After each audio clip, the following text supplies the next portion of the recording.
Welcome to another episode of Hell's Gate.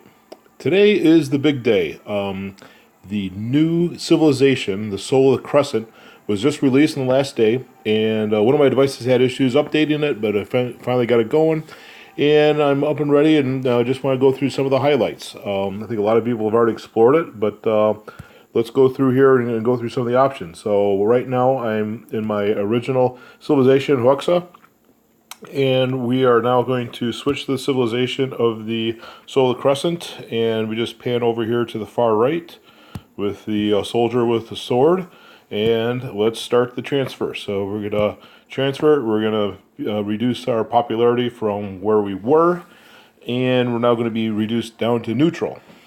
So as this uploads, I want to highlight several things in here, and wow, here's the new scenery of the castle and all the lands.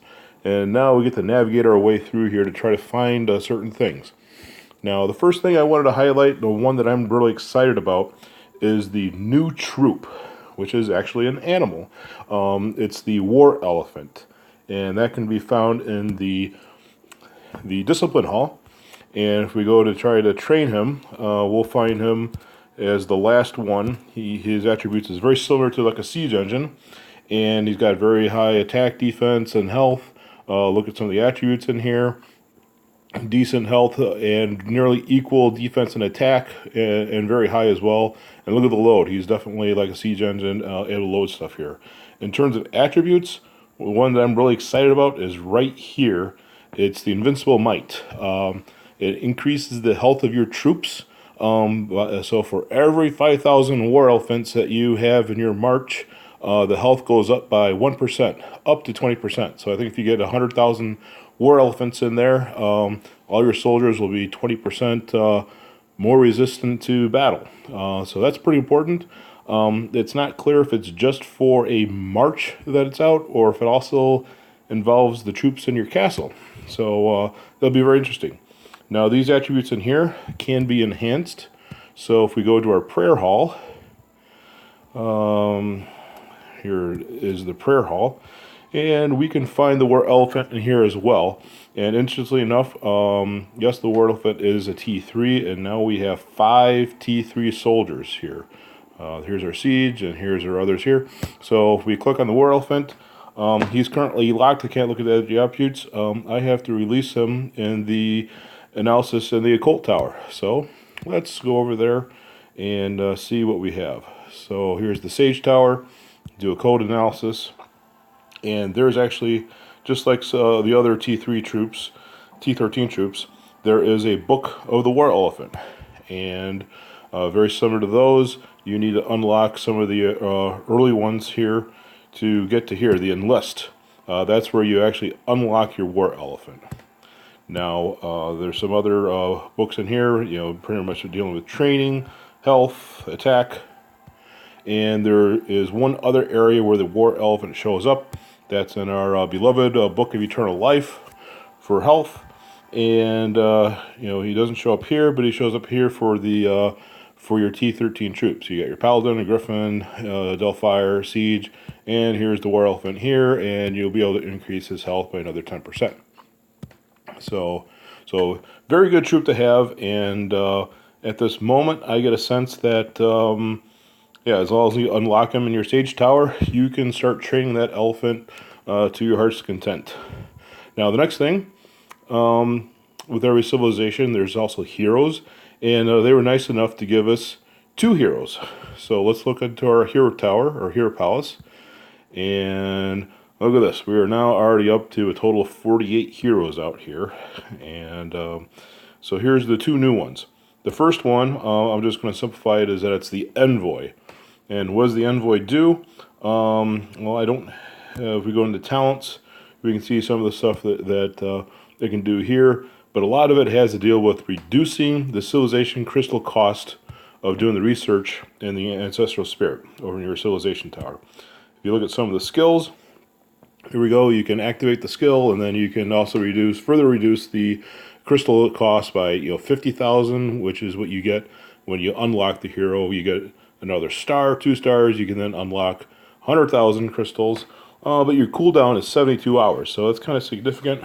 But just being able to get these talents in here of reducing costs in here. What are these? Some of the reducing a certain amount of civilization for certain ancestral technology, so for the Vikings and Yamatos and dragons and stuff. But this one's pretty important here, just in general, reducing the cost by a few thousand, and a few more here down at the bottom. So that's real good.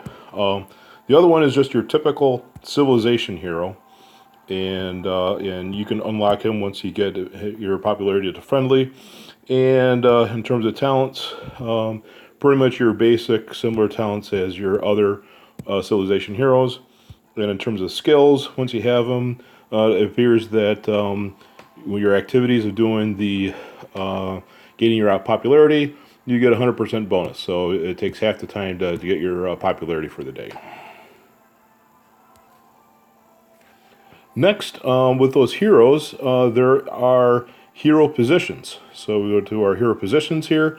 The first one, which is pretty obvious, is your civilization envoy. That's where you can place your envoy hero. And by doing that, it allows you to reduce the amount of civilization crystals needed to do research.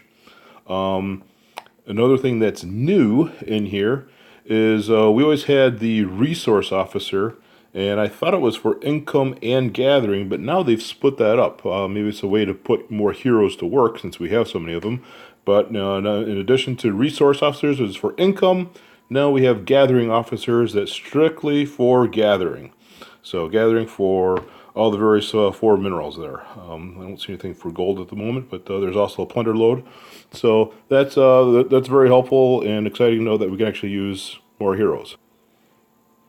Okay, we talked about heroes. Next, there are dragons. We have a new dragon. I don't have them unlocked yet because I just switched to the civilization, but we can see some information about the dragon. And this dragon is actually, I guess, an eagle. So if I can pull him up, here it is. He's the fire eagle. And here's some of the skills. Increased gathering. Increased popularity obtained by killing monsters. Here's an important one here, the defensive damage. So this is going to be similar to the red dragon that we've had. And then reinforcement, that's helpful. And then here's another one that's new that I haven't seen in a dragon. That's a defensive damage taken. And then after that, increased percentage of died soldiers to wounded, which is nice. And then we get to the last one here. This is interesting. Increase the damage of your Supreme Legions, your T-13s. So that would be really nice to have. All right, lastly, with the civilization, we'll end up in the civilization temple. So go in here, we'll go into, let's just check general attributes here. Go into, right now we're at neutral, so we hardly have anything going on here. But as we start increasing stuff, a lot of the numbers get cut off here, but pretty much it's increasing our health, increasing our defensive damage, and increase the rewards of killing. Maybe that's related to popularity, and defense, which is standard on all the other ones. But pretty much we got defensive damage and health, which is very nice attributes to have. And see if we can view that up over here. So here's all the stuff. Unlock our dragon at neutral +3. Unlock our hero, Mansoor, once we reach friendly. And lastly, let's go to the ancestral tower, our ancestral spirit.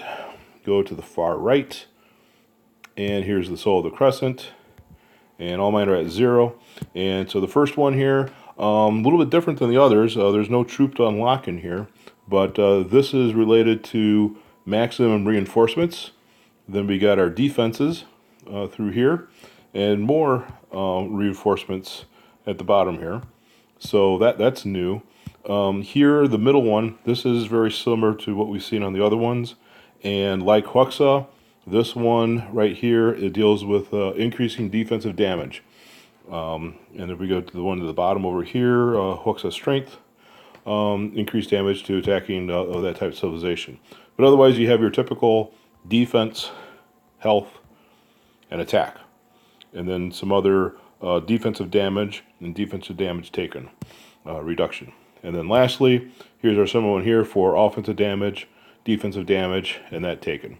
And so this is where I'm going to be spending a lot of my time now in the research activity in Kingdom versus Kingdom conquest is increasing the attributes of here to increase my overall buffs of my troops. And that pretty much summarizes the new civilization that we have. Very exciting. Heard about this a couple months ago that they were going to be releasing this. It's finally happened. And I hope everyone enjoys this, and happy upgrades and more strategies with the new types of troops and heroes. Thank you very much, and share and like this video, and have a good night. Thank you.